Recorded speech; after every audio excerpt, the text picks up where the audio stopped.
ओम शांति। आज 2/11/2021 के बाबा के साकार अनमोल धारणा युक्त मधुर महावाक्य हैं, जिनमें बाबा ने कहा है कि बच्चे तुम्हें मनसा वाचा कर्मणा एक्यूरेट बनना है, क्योंकि तुम देवताओं से भी ऊंच ब्राह्मण चोटी हो। दूसरा बाबा ने कहा, एक है हठ योग, एक है राजयोग। हठ योग माना फिजिकल क्रियाएं, राजयोग माना मेंटली योग, मन से प्रभु को याद करना, परमात्मा को याद करना, शिव बाबा को याद करना। याद ही वास्तव में योग है। फिर बाबा ने कहा कि बच्चे तुम अलौकिक हो, अलौकिक तुम्हारा बाप है जिसको कोई नहीं जानता। लौकिक और परलौकिक बाप को सब जानते हैं, क्योंकि लौकिक बाप होते हुए भी परलौकिक बाप को याद करते हैं। दुख में सब उस परमात्मा को ही याद करते हैं। साथ साथ बाबा ने कहा कि बच्चे तुम्हें जो अविनाशी ज्ञान रतन रोज मैं देता हूँ, इनसे तुमको बुद्धि रूपी झोली भरनी है और धारणा करनी है, और फिर औरों को भी ये ज्ञान रतन बांटने हैं। तो सुनते हैं मीठे बाबा के महावाक्य। मीठे बच्चे तुम्हें मनसा वाचा कर्मणा एक्यूरेट बनना है, क्योंकि तुम देवताओं से भी ऊंच ब्राह्मण चोटी हो। क्वेश्चन, सबसे गुप्त और महीन बात कौन सी है जो बच्चे भी मुश्किल ही समझ सकते हैं? आंसर है शिव बाबा और ब्रह्मा बाबा का भेद समझना। यह सबसे गुप्त और महीन बात है। इसमें कई बच्चे मूंझ जाते हैं। ये राज स्वयं बाप बतलाते हैं कि मैं सवेरे सवेरे स्तन द्वारा तुम बच्चों को पढ़ाता हूँ, बाकी ऐसे नहीं मैं कोई सारा दिन इनकी सवारी करता हूँ। ओम शांति। रूहानी बाप रूहानी बच्चों को समझाते हैं। बच्चे कौन हैं? ब्राह्मण। यह कभी भूलो मत कि हम ब्राह्मण हैं। देवता बनने वाले हैं। वर्णों को भी याद करना होता है। ब्राह्मण सो देवता बनेंगे, देवता सो क्षत्रिय, क्षत्रिय सो वैसे, वैसे सो शूद्र, फिर ब्राह्मण बनेंगे। इसलिए बाबा कहते बच्चे ये कभी भी भूलो मत। यहाँ तुम आपस में ब्राह्मण ही ब्राह्मण हो। ब्राह्मणों को बेहद का बाप पढ़ाते हैं। यह ब्रह्मा नहीं पढ़ाते हैं, शिव बाबा पढ़ाते हैं। ब्रह्मा द्वारा ब्राह्मणों को ही पढ़ाते हैं। शूद्र से ब्राह्मण बनने बिना देवता बन नहीं सकते। वर्षा तो शिव बाबा से मिलता है। शिव बाबा तो सभी का बाप है। इस ब्रह्मा को ग्रेट ग्रैंडफादर कहा जाता है। लौकिक बाप तो सबको होते ही हैं, परलौकिक बाप को भक्ति मार्ग में याद करते हैं। अब तुम बच्चे समझते हो यह अलौकिक बाप है जिसको कोई नहीं जानते। भला ब्रह्मा का मंदिर है, यहाँ भी प्रजापिता आदि देव का मंदिर है। उनको महावीर भी कहते हैं, कोई दिलवाला भी कहते हैं, परंतु वास्तव में दिल लेने वाला शिव बाबा है, ना कि ब्रह्मा। सभी आत्माओं को सदा सुखी करने वाला, खुशी देने वाला एक ही बाप है। यह भी सिर्फ तुम बच्चे ही जानते हो। दुनिया में तो मनुष्य कुछ भी नहीं जानते। हम ब्राह्मण ही शिव बाबा से वर्षा ले रहे हैं। तुम भी घड़ी घड़ी भूल जाते हो। याद है बड़ी सहज। योग अक्षर सन्यासियों ने रखा है। तुम तो बाप को याद करते हो। योग तो कॉमन अक्षर है। इसमें योग, इनको योग आश्रम भी नहीं कहेंगे। बच्चे और बाप बैठे हैं। इस तरह से योग आश्रम नहीं, आश्रम है। आश्रम माना वैराग वृत्ति की निशानी है। तो बाबा ने कहा यहाँ बाप और बच्चे हैं तो परिवार भी है। बच्चे और बाप बैठे हैं। बच्चों का फर्ज है बेहद के बाप को याद करना। हम ब्राह्मण हैं, दादे से वर्षा लेते हैं ब्रह्मा द्वारा। इसलिए शिव बाबा कहते हैं जितना हो सके याद करते रहो। चित्र भी भले याद रखो, याद तो रहेगी। हम ब्राह्मण हैं, बाप से वर्षा लेते हैं। ब्राह्मण कब अपनी ज्योति को भूलते हैं, जाति को भूलते हैं क्या? कोई भी अपनी जाति को नहीं भूलता, बल्कि अपनी जाति का एक नशा रहता है। तो हम भी ब्राह्मण हैं, तो बाबा ने कहा ये ब्राह्मण अपनी जाति को भूलना नहीं चाहिए, क्योंकि भूलता ही नहीं कोई अपनी जाति को। तुम शूद्रों के संग में आने से ब्राह्मणपना भूल जाते हो। ब्राह्मण तो देवताओं से भी ऊंच हैं, क्योंकि तुम ब्राह्मण नॉलेजफुल हो। भगवान को जानी जाननहार कहते हैं ना, इसका अर्थ यह नहीं है सबके दिल में क्या है वह बैठ देखता है, नहीं। उनको सृष्टि के आदि मध्य अंत की नॉलेज है। वह बीज रूप है, बीज झाड़ के आदि मध्य अंत को जानते हैं। तो ऐसे बाप को बहुत बहुत याद करना है। इनकी आत्मा भी उस बाप को याद करती है। वह बाप कहते हैं यह ब्रह्मा भी मुझे याद करेंगे, तब यह पद पाएंगे। तुम भी याद करेंगे तो पद पाएंगे। पहले पहले तुम बिना शरीर यानी अशरीरी आए थे परम धाम से, फिर शरीर अशरीरी बनकर के ही वापस जाना है। और सब देह के संबंधी तुमको दुख देने वाले हैं। उनको क्यों याद करते हो, जबकि मैं तुमको मिला हूँ। मैं तुमको नई दुनिया में ले जाने के लिए आया हूँ। वहाँ कोई दुख नहीं। वह है दैवी संप्रदाय। यहाँ पहले दुख होता है स्त्री पुरुष के संबंध में, क्योंकि विकारी बनते हैं। तुमको मैं अब उस दुनिया के लायक बनाता हूँ जहाँ विकार की बात ही नहीं रहती। यह काम महाशत्रु गाया हुआ है, जो आदि मध्य अंत दुख देते हैं। क्रोध के लिए ऐसे नहीं कहेंगे कि यह आदि मध्य अंत दुख देते हैं, नहीं। काम को जीतना है, वही आदि मध्य अंत दुख देते हैं, पतित बनाते हैं। पतित अक्षर विकार पर पड़ता है। इस दुश्मन पर जीत पानी है। तुम जानते हो हम सत्युग के देवी देवता बन रहे हैं। जब तक यह निश्चय नहीं, तब तक कुछ पा नहीं सकेंगे। तो बाप समझाते हैं बच्चों को मनसा वाचा कर्मणा एक्यूरेट बनना है, मेहनत है। दुनिया में यह किसी को भी पता नहीं है कि तुम भारत को स्वर्ग बनाते हो। आगे चलकर समझेंगे, चाहते भी हैं वन वर्ल्ड, वन राज्य, वन रिलीजियस, वन भाषा हो। तुम समझा सकते हो, आज से 5000 वर्ष पहले एक राज्य एक धर्म था, जिसको स्वर्ग कहा जाता है। राम राज्य रावण राज्य को भी कोई नहीं जानते, तुम भी नहीं जानते थे। अब तुम स्वच्छ बुद्धि बने हो नंबर वार पुरुषार्थ अनुसार। तो बाप बैठ तुमको समझाते हैं, तो ज़रूर बाप की मत पर चलो। बाप कहते हैं पुरानी दुनिया में रहते कमल फूल समान पवित्र रहो, मुझे याद भी करते रहो। बाप आत्माओं को समझाते हैं, आत्माओं को ही पढ़ाने आया हूँ। इन ऑर्गन्स द्वारा यह तो पुरानी छीछी दुनिया है, छीछी शरीर हैं। तुम ब्राह्मण पूजा के लायक नहीं हो, गायन के लायक हो, पूजन लायक देवताएं हैं। तुम श्रीमत पर विश्व को स्वर्ग बनाते हो, इसलिए तुम्हारा गायन है, पूजा नहीं हो सकते। गायन जरूर ब्राह्मणों का है, ना कि देवताओं का। बाप तुमको ही शूद्र से ब्राह्मण बनाते हैं। देवताओं की आत्मा और शरीर दोनों पवित्र हैं। अब तुम्हारी आत्मा पवित्र होती जाती है, शरीर पवित्र नहीं है। अब तुम ईश्वर की मत पर भारत को स्वर्ग बना रहे हो। तुम भी स्वर्ग के मालिक बन रहे हो, सतो प्रधान जरूर बनना है। सिर्फ तुम ब्राह्मण ही हो जिसको बाप बैठ पढ़ाते हैं।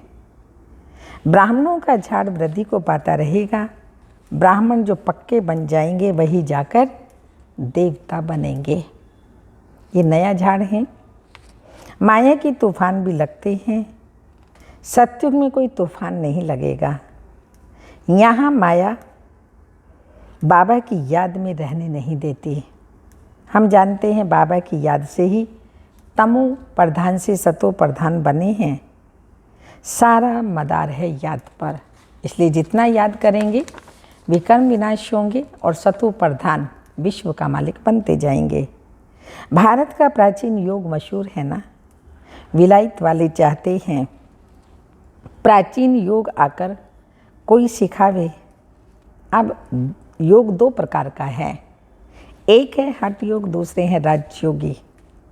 तुम हो राजयोगी, वह तो बहुत दिन से चले आते हैं राजयोग का, अब तुमको पता पड़ा है।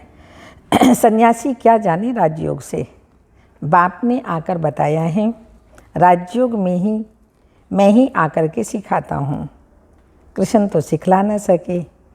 ये भारत का ही प्राचीन योग है। सिर्फ गीता में मेरे बदले कृष्ण का नाम डाल दिया है। कितना फर्क हो गया। शिव जयंती होती है तो तुम्हारे बैकुंठ की भी जयंती होती है, क्योंकि शिव बाबा आकर के बैकुंठ स्वर्ग बनाते हैं, जिसमें स्वर्ग कृष्ण का राज्य है।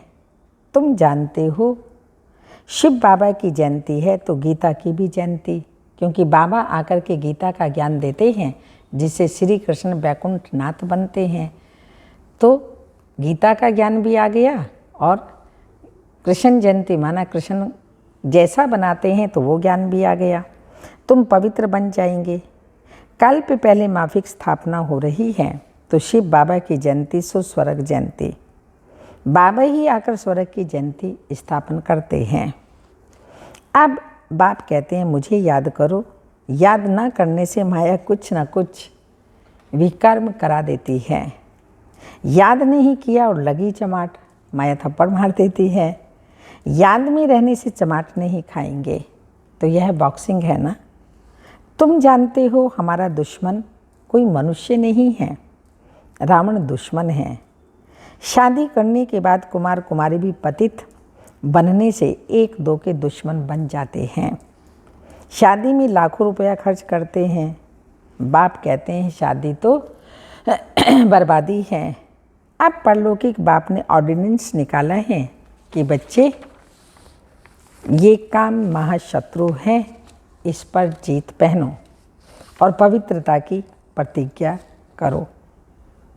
कोई भी पतित ना बने। जन्म जन्मांतर तुम पतित बने हो इस विकार से, इसलिए काम महाशत्रु कहा जाता है। बाप तो बहुत अच्छी रीति समझाते हैं। तुमने 84 जन्म कैसे लिए, अब वापिस जाना है। तुमको तो बड़ा ही शुद्ध अहंकार होना चाहिए। हम आत्माएं बाप की मत पर चल भारत को स्वर्ग बना रहे हैं। ये शुद्ध नशा होना चाहिए। हम ही फिर स्वर्ग में राज्य करेंगे। जितनी मेहनत करेंगे उतना पद पाएंगे। चाहे राजा रानी बनो, चाहे प्रजा बनो। राजा रानी कैसे बनते हैं वह भी देख रहे हो। फॉलो फादर गाया जाता है। वह अब की बात है, लौकिक संबंध के लिए नहीं कहा जाता। ये बाप मत देते हैं, मामी कम याद करो तो विकर्म विनाश होंगे। शिव बाबा ही आकर के हमको मत देते हैं, मामी कम याद करो तो विकर्म विनाश होंगे। तुम समझते हो हम अच्छी मत पर चलते हैं, बहुतों की सेवा करते हैं।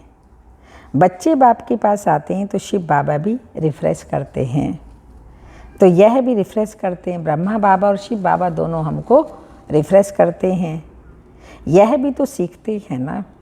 शिव बाबा कहते हैं मैं आता हूँ सवेरे को। अच्छा, फिर कोई मिलने आते हैं तो क्या ये ब्रह्मा नहीं समझाएंगे? ऐसे कहेंगे क्या कि बाबा आप आकर समझाओ, मैं नहीं समझाऊंगा? ये बड़ी गुप्त गुह्य बातें हैं। मैं तो सबसे अच्छा समझा सकता हूँ। तुम ऐसे क्यों समझते हो कि बाबा ही शिव बाबा ही समझाते हैं? यह नहीं समझाते होंगे। यह भी जानते हो कल्प पहले इसने समझाया है, तब तो यह पद पाया है। मम्मा भी समझाती थी ना, वह भी ऊंच पद पाती हैं। माँ बाबा को सूक्ष्म वतन में देखते हैं तो बच्चों को फॉलो करना पड़े। सरेंडर होते भी गरीब हैं। साहूकार तो सरेंडर हो न सके, गरीब ही कहते हैं बाबा ये सब कुछ आपका है। शिव बाबा तो दाता है, वो कभी लेता नहीं। बच्चों को कहते हैं सब कुछ तुम्हारा है। अपने लिए महल यहाँ या वहाँ नहीं बनाता हूँ, न यहाँ बनाता न स्वर्ग में आता हूँ, वहाँ भी महल नहीं बनाता। दोनों जगह तुम बच्चों के लिए ही सब कुछ करता हूँ, तुमको ही स्वर्ग का मालिक बनाता हूँ। अब इन ज्ञान रत्नों से झोली भरनी है। मंदिर में जाकर कहते हैं झोली भर दो, परंतु किस प्रकार की, किस चीज़ की झोली भर दो? अब झोली भरने वाली तो लक्ष्मी है जो पैसा देती है। शिव के पास तो जाते नहीं, कृष्ण के लिए कहते हैं गीता सुनाई, परंतु कृष्ण के लिए नहीं कहते झोली भर दो। शंकर के पास जाकर कहते हैं, समझते हैं शिव और शंकर एक है। शंकर तो झोली खाली करने वाला है, हमारी झोली तो कोई खाली नहीं कर सकता। विनाश तो होना ही है। गायब हुआ है रुद्र ज्ञान यज्ञ से विनाश ज्वाला निकले, परंतु ऐसे कोई समझते थोड़ी हैं। तुम बच्चों को गृहस्थ व्यवहार में भी रहना है, धंधा भी करना है। बाप हर एक की नब्ज देख राय देते हैं, क्योंकि बाप समझते हैं मैं कहूँ और ना कर सकें, ऐसी राय ही क्यों दूँ। नब्ज देख करके ही राय देते हैं। इनके पास तो आना पड़े, वह पूरी राय देंगे। सबको पूछना चाहिए बाबा इस हालत में हमको क्या करना चाहिए, अब क्या करें। बाप स्वर्ग में तो ले जाते हैं, तुम जानते हो हम स्वर्गवासी बनने वाले हैं, अब हैं नरकवासी। अब तुम न नरक में हो न स्वर्ग में हो, तो कहाँ हो? संगम युग पर। जो जो ब्राह्मण बनते उनका लंगर इस छीछी दुनिया से उठ चुका है। तुम कलयुगी दुनिया से किनारा अब छोड़ चुके हो। कोई ब्राह्मण तीखा जा रहे हैं, कोई याद की यात्रा में कम है, कोई हाथ छोड़ देते तो गुटखा खाकर डूब मरते हैं, अर्थात फिर कलयुग में चले जाते हैं। तुम जानते हो खिवैया अब हमको ले जा रही हैं, वो यात्रा तो अनेक प्रकार की है, तुम्हारी यात्रा एक ही है। यह बिल्कुल ही न्यारी यात्रा है। हाँ, तूफान आते हैं जो याद को तोड़ देते हैं। इस याद की यात्रा को अच्छी रीति पक्का करो, मेहनत करो। तुम कर्म योगी हो, जितना हो सके हथ काट दे दिल याद दे। हाथों से काम करते रहो, दिल अर्थात मन शिव बाबा की ओर रहे। आधा कल्प के तुम आशिक बन माशूक को याद करते आए हो। बाबा हमको यहाँ बहुत दुख है। कैसे याद किया? बाबा हम बहुत दुखी हैं, अब हमको सुख धाम का मालिक बनाओ। याद की यात्रा में रहेंगे तो तुम्हारे सब पाप खत्म हो जाएंगे। तुमने ही स्वर्ग का वर्षा पाया था, अब गमाया है। भारत स्वर्ग था तब कहते हैं प्राचीन भारत। भारत को बहुत मान देते हैं, सबसे बड़ा भी है, सबसे पुराना भी है। यह तो तुम जानते हो विनाश सामने खड़ा है। जो अच्छी रीति समझते हैं उन्हों के अंदर में बहुत खुशी रहती है। प्रदर्शनी में कितने आते हैं, अहमदाबाद में देखो कितने साधु संत आदि हर प्रकार के आए। कहते हैं तुम तो सत्य कहती हो, परंतु हमको बाप से वर्षा लेना है, ये थोड़ी बुद्धि में बैठता है। यहाँ से बाहर निकल खलास। अभी तुम जानते हो कि बाप हमको स्वर्ग में ले जाते हैं। वहाँ न गर्भ जेल है न वह जेल होगी, फिर कभी जेल का मुंह देखने को नहीं मिलेगा। दोनों जेल वहाँ नहीं रहेंगी। यहाँ यह सब माया का पंप आजकल हर एक बात क्विक होती जाती है, मौत भी क्विक होती रहती है। सतयुग में ऐसे कोई उपद्रव होते ही नहीं। यहाँ मौत भी जल्दी तो दुख भी बहुत होंगे। यह खलास हो जाएंगे, सारी धरती नई हो जाएगी। सतयुग में देवी देवताओं की राजधानी थी, सो फिर जरूर होगी। आगे चल देखना क्या होता है। बहुत भयंकर सीन देख पाओगे, सब भयंकर सीन तब देख सकते हैं जब बाबा की याद में होंगे, अशरीरी होंगे, पुरानी दुनिया से वैराग्य होगा, घर वापस जाना ये स्मृति में होगा, तो सब दर्दनाक कैसे भी सीन हैं वो हम देख पाएंगे। तुम बच्चों ने साक्षात्कार किया है। बच्चों के लिए मुख्य है ही क्या? याद की यात्रा। यह है चढ़ती कला की यात्रा। इससे हमारी प्रोग्रेस होती है। जितना जितना बाबा को याद करेंगे उतना चढ़ती कला अर्थात प्रोग्रेस होती रहेगी। अच्छा, मीठे मीठे सिक्की लदे बच्चों प्रति माता पिता बाप दादा का याद प्यार। Good morning diamond morning. रूहानी बाप की रूहानी बच्चों को नमस्ते। हम रूहानी बच्चों की रूहानी माता पिता बाप दादा को याद प्यार। Good morning diamond morning. रूहानी बाप की रूहानी बच्चों को नमस्ते, ओम नमस्ते। धारणा के लिए मुख्य सार है, सदा इसी स्मृति में रहना है कि हम ब्राह्मण हैं। इसी स्मृति में रहना, हम ब्राह्मण हैं। हम ब्राह्मणों को ही भगवान पढ़ाते हैं। हम अभी ब्राह्मण सो देवता बन रहे हैं। सेकंड पॉइंट, ज्ञान रत्नों से अपनी झोली भरकर दान करना है। इसी कलयुगी पति दुनिया का किनारा छोड़ देना है। माया के तूफानों से डरना नहीं है। वरदान है, पावरफुल स्थिति द्वारा रचना की सर्व आकर्षण से, हमारी ही रचना है सब कुछ, पावरफुल स्थिति द्वारा रचना की सर्व आकर्षणों से दूर रहने वाले मास्टर रचयिता भाव। जब मास्टर रचयिता, मास्टर नॉलेजफुल की पावरफुल स्थिति व नशे में स्थित रहेंगे, तब रचना की सर्व आकर्षणों से परे रह सकेंगे, क्योंकि अभी रचना और भी भिन्न भिन्न रंग ढंग रूप रचेगी। इसलिए अभी बचपन की भूलें, अलबेलेपन की भूलें, आलस्य की भूलें, बेपरवाही की भूलें। कौन कौन सी भूलें? बचपन की भूलें, अलबेलेपन की भूलें, आलस्य की भूलें, बेपरवाही की भूलें जो हुई हैं, उन्हें भूल कर अपने पावरफुल शक्ति स्वरूप, शस्त्रधारी स्वरूप, सदा जागती ज्योति स्वरूप को प्रत्यक्ष करो, तब कहेंगे मास्टर रचयिता।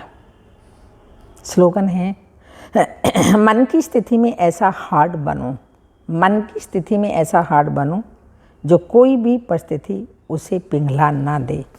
कोई भी परिस्थिति उसे पिघला ना दे, ऐसे हार्ड बनो।